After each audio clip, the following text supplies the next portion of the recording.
Athens, Greece has all the elements of a low-intensity conflict zone.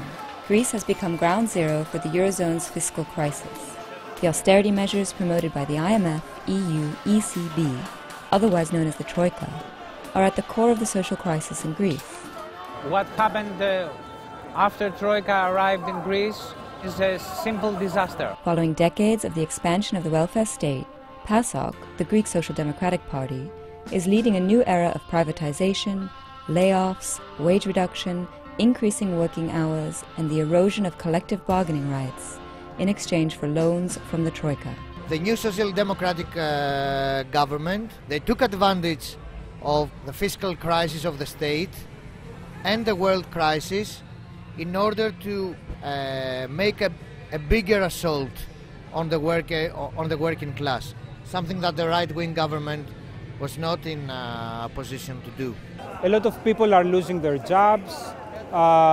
They see that they don't have money to buy food for their families. It seems like there is so much pressure going on right now that people feel that they can't take this anymore. They have degraded us, not only cut our salaries, but also our integrity.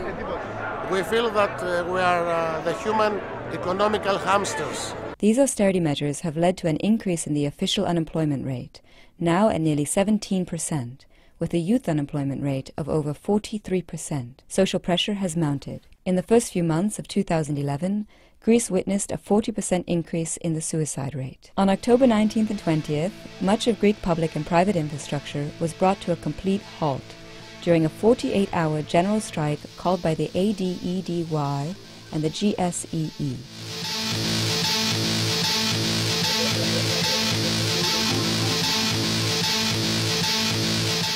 Most public transportation closed down, taxi drivers left their cars parked, national television and public-owned media went on strike, lawyers and judges refused to issue any judicial decisions, ports were shut down, dentists and doctors joined in, as did workers in banks and tax offices.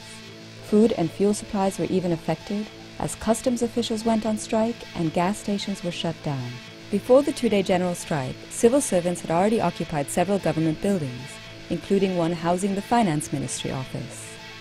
Garbage workers had also been on strike for over 2 weeks. The strikes followed an earlier two-day transportation strike, a one-day occupation of Syntagma Square, a taxi strike, and a strike at many historical and archaeological sites. Tax collectors refused to collect taxes, and businesses refused to pay the tax increase on the food and hospitality industry. Electricity workers are now refusing to turn off the power for those who cannot afford to pay their bills which have increased significantly since the newly imposed property tax. Everybody's kind of starting to realize that this system is really wrong from the core. We have to get back to our common sense everywhere in the world.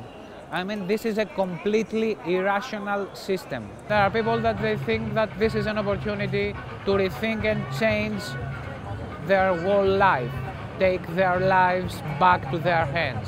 Despite the two-day general strike and the largest demonstration in living memory on Wednesday, October 19, Greek Prime Minister Papandreou was able to get austerity measures approved by Parliament, with 154 votes in favour and 144 votes against, with 2 lawmakers not casting a vote.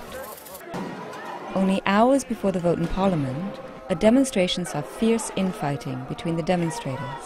The security team of PAM, the umbrella union of KKE, the Stalinist Communist Party, was blocking other demonstrators' access to Parliament to protect the building.